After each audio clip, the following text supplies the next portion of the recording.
काँग्रेस बिमार पडली, सक्षम उमेदवारही सापडत नाही, अशा शब्दात बच्चू कडू यांनी टीका केली आहे। देशात विरोधी पक्ष संपल्यासारखी परिस्थिती झाली आहे। विधान परिषद निवडणुकीवरून काँग्रेसवर बच्चू कडूंनी जोरदार टीका केली आहे। उमेदवार जाहीर करूनही माघार घेतल्यानं काँग्रेसची दयनीय अवस्था सगळ्यांसमोर आली आहे।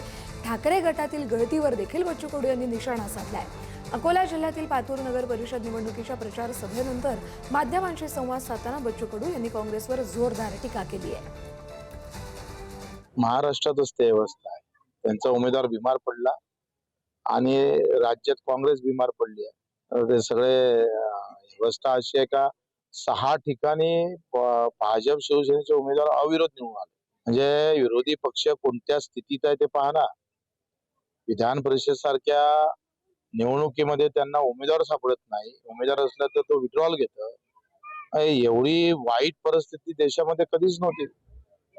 म्हणजे विरोधी पक्ष हा संपल्यात जमा अशी अवस्था आहे।